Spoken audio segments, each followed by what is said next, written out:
Hey family, thanks for joining me. In this video, I'm talking about the areas that I feel Alabama needs to improve going into this pivotal matchup against the Georgia Bulldogs. Let me know if you agree, if you disagree, if I missed on something, let me know inside the comment box. I think leading off, we have to talk about the offensive line. The offensive tackle play, I still think is suspect. And I think that Georgia, if I'm watching film of Alabama's offense, I'm like, yeah, I'm impressed with what they've done over the last 2 weeks. But I go back to week 1, and you see that they were able to get pressure against Alabama, right? And I'm talking about Florida State. Even one of the defensive linemen just this week, I don't know if you saw it, he was saying that he didn't feel like Alabama was playing like a top-tier team. So I think that sends a message to the Alabama offensive line. Now, look, the interior offensive linemen, I think they've been playing pretty well. Cam Dewberry, Parker Brailsford, Gino Vandermark.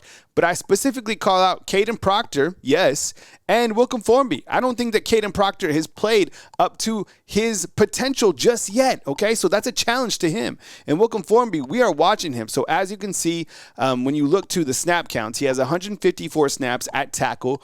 In his pass blocking grade right now is 61.7, certainly an area that needs to improve. Now, I have a question for you inside the comment box. Do you think that potentially we see freshman Michael Carroll get snaps at the right tackle position? Now, earlier today, when Caden Proctor addressed the media, he said this, look, Georgia is Georgia, and it's intense every time we play. Then he was asked about Michael Carroll, and he said, look, he's young, he's hungry, he hates to be on the second team, and maybe he could see a shot going forward with that first team. We've seen him before. Right now, 48 snaps, just a small sample size, but the times that he got in, I was impressed. So I want to ask you inside the comment box, would you give Michael Carroll an opportunity against Georgia's front during some point in that game? Do you think there's still a position battle there? It seems to be so. I think even a couple weeks ago, Ryan Grubb said that they're still competing.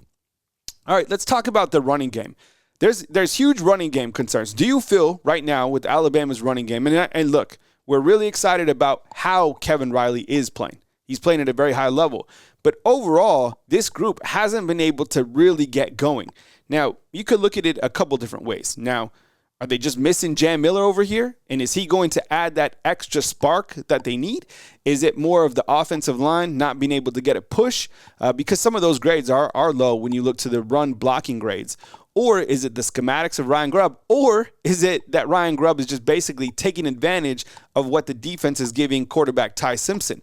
Now, when you look to Kevin Riley, look, he's undersized, but he's playing much bigger than he is. I kind of rewinded that play when Alabama was at the shadow of their own end zone, and he stiff-armed like 3 or 4 guys.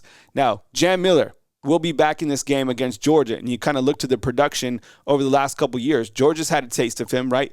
But he doesn't have a lot of production. 5 carries for 8 yards last year in 2024, 9 carries for 23 in that SEC championship game. Now, he does have 2 catches for 39 yards, including a touchdown catch in the SEC title game. I kind of rewind back to last year. It's such a crazy game to think about, but he had that big block, remember? It was in pass protection. I think defender came off. He hit, the guy's helmet flew off, and I think even Milroe might have kept that and ran for a touchdown. Remember that play? So Jam Miller, do you think that he gets going against Georgia? Or let me know, could there be something else with Alabama's running game? But certainly something that is on my mind. Let's talk about the wide receivers right now for the Alabama Crimson Tide. You cannot afford drops, period. Look, every time I mention Ryan Williams and the playmaking ability that he has, everybody's like, yeah, we get that. But don't drop the ball. And specifically, you can't drop a touchdown pass, right? So when you kind of high point Alabama's wide receivers, who are truly, truly dynamic, I feel it's the best wide receivers that we've had here at the university since probably 2020, 2021. Am I wrong? But Bernard is clearly the standard, and we'll talk about him in just a second. Ryan Williams last week, he heated up 5 for 165 and 2 touchdowns. Playmaking ability through the roof. You got to catch the football. You can't start to be associated with the playmaker that has drops, right? And that's kind of where we're at right now. Isaiah Horton, 2 touchdown passes, get him the ball inside the red zone. And Lazier Brooks, he's also coming off a drop, but he's a special talent.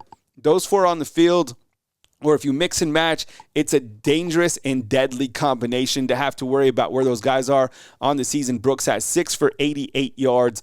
DeBoer said, look, these guys have elite hands. There's focus that is needed, talking about Ryan Williams and Lazier Brooks. Now, when you look to Alabama's defense, right, and specifically talking about the pass rush and containing a quarterback, that's where we're going to see Alabama really jump up, or is this going to be a continued issue that Alabama faces? Now, Gunnar Stockton, he can run the ball, okay? This season, he has 124 rushing yards and 3 rushing touchdowns in 3 games. So Bama has to do a great job not only getting to him with pass pressure, but they also have to be able to stop him if he starts to scramble or they have designed quarterback runs. Running quarterbacks have hurt Alabama for the last 2 seasons, period. Even this first game of the season, Tommy Castellanos did what he wanted to do. Here's a look at Alabama's defense. Now you swap out London Simmons for Tim Keenan. That already makes your ears perk up, right? But you have James Smith out here, LT Overton on this particular drive. You had Yanzi Pierre coming through on a quarterback sack. Actually, the quarterback for Wisconsin, my bad, Daniel Neal, he was actually to escape right here and get like 8 yards or something like that. But here's what Alabama's defense does look like. And, they rotate out the inside linebackers with Deontay Lawson, Nakai Hill-Green, and Justin Jefferson. Deshaun Jones at that Husky, Xavier Brown, Damani Jackson, Keon Sabb, and Bray Hubbard. But I would imagine, the big addition is getting Tim Keenan as that big middle plug, and then just being able to stop a quarterback that can run a little bit like Gunnar Stockton can do. Now, another area of concern is looking at that secondary and being honest. Look, Dejon Lee in that first game, he got cooked. He's a freshman. I don't know why he was out there with Squirrel White to begin with, right? That was just dangerous, and it worked out well for Florida State. Xavier Brown, this last game, didn't turn his head around at all. You got to be able to do that if you want to play at this level. And look, he started every single game last year, started every game this year. He's got a lot of experience, but that was a sign of inexperience, and he should be playing at a higher level than that. When you look at the bottom number right here, this is their grade in coverage, 67.3, 61.5, 59.7. So if I'm looking at that, I'm going to challenge these guys. They haven't faced a quarterback that can really challenge the corners so far. So I'm curious to see if Gunnar Stockton and Georgia's able to do that. The one thing that I will say about Georgia is, over the last couple years, it doesn't seem like they've had elite level wide receivers. This year, Zachariah Branch, he could be a difference maker in a game like this. Now, when you look to the penalties, this is an area that certainly has to shape up as well.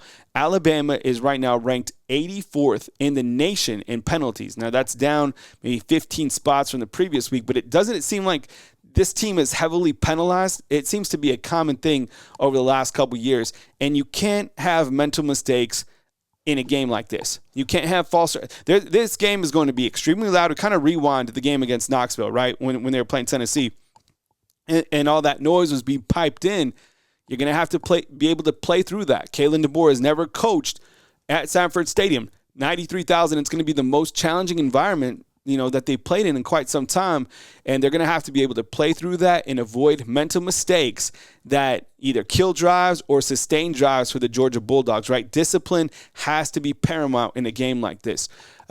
Clearly, the road games is something that we continue to talk about. It's ongoing, but this is fact. It's lost 5 out of 6 on the road, which is a crazy number to think about for the Alabama Crimson Tide, right? Away from Bryant-Denny Stadium. They are 2-5 under Coach Kalen DeBoer on the road. So that is something that has to improve, and a number that we're always going to look at. We're like, okay, you can play at home, but what's going on the road?